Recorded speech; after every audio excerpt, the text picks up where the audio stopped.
Michael Van Runkle here for HotCars.com. Today, I'm living an actual dream. For the first time in my life, I'm gonna drive a Shelby Cobra. This is a Shelby licensed replica from Superformance. It's absolutely insane. It's got the big fender flares, side pipes.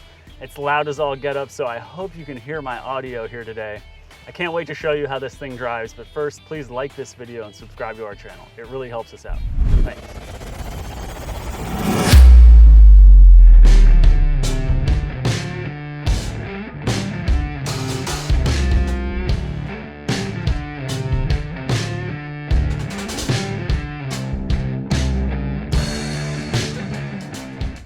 Let's fire it up. Doesn't sound that loud. Oh, but it's nice and burbly. E-brake is over here. The shifter is this sort of forward canted thing, classic Shelby, and the pedals are really offset to the left. So a lot of people touch the brake when they want to touch the clutch. But let's pull away. We got no traffic coming. I'm in first. Ooh, it's got a nice stiff clutch pedal, which I love. And then, oh, it's, you can tell it doesn't weigh much. This thing weighs around 2,400 pounds. It's got over 500 horsepower on the dyno, which is a lot when you start thinking about power to weight. Now I'm really focused on making sure I hit the brake here. This car does have power assisted Wilwood brakes, but no power steering, and yet, turns out I was in third coming out of there, which explains the low RPMs. But it doesn't matter because it's got so much power and it weighs nothing.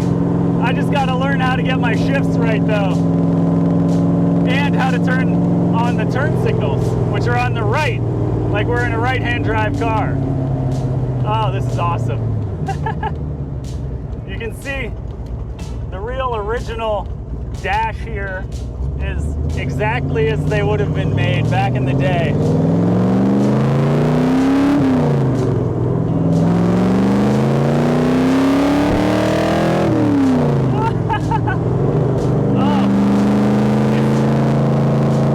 You're not going to be able to hear me talking because of the wind and the gas. But it's just so much fun. We're gonna go straight here, downshift into second, give it some gas. The clutch has really smooth action, which is surprising, but it is pretty far to the left. The shifter, the throw is really close, so it's second right into third, right here, and it feels like you're in something of a race car. Customers that want to buy these Cobras from Superformance have such high demand that they're pushing them off till 2023 build dates. GT40s are even further in 24. The movie has created a revived sensation for these cars in the market. And this is actually a used car that Superformance and Hillbank here in Irvine are selling for a customer on consignment. It's under 100 grand, though, taking into consideration that this is actually a 20-year-old build with almost 26,000 miles on the odometer, which is kind of mind-blowing because it looks brand new. So U-turns require a little bit of muscle.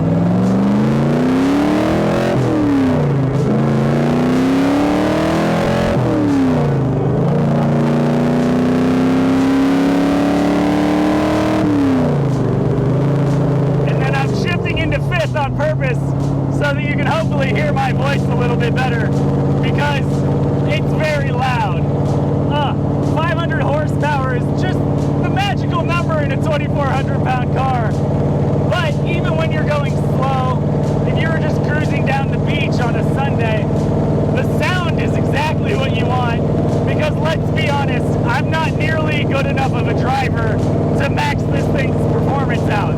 This is a race car for the road, built, what, 50, 60, 70 years later, with all the performance that we can get in a modern engine, built in a classic style, and it's still totally drivable. Now, you couldn't choose a better day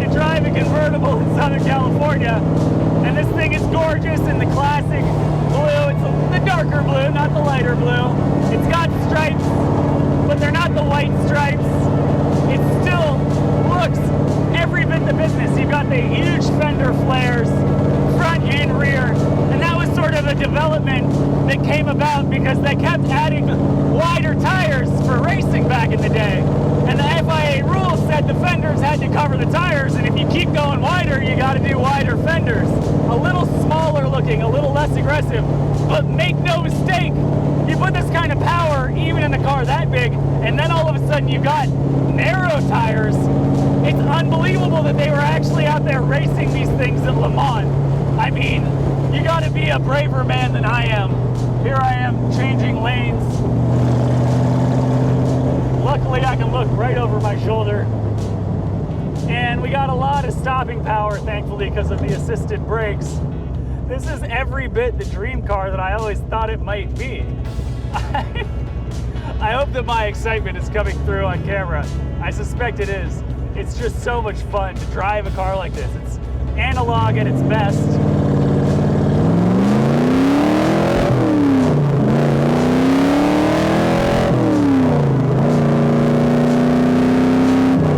I don't know if they want me to burn rubber here in this Cobra, and honestly, you don't need to because it's plenty fast. It's an incredible sports car, and the idea that Porsche was building 911s back in the day. Now, I love a Porsche 911, but how could you drive anything other than a Cobra back then? I don't understand it at all. Now, downshifting would take a little bit to get used to because I'm so offset. It really is a full heel toe here as opposed to just rolling my foot over.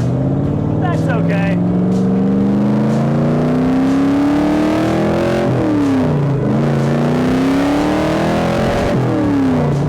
I totally understand why people are willing to place their orders and build their perfect Cobra and wait possibly years to get what they want.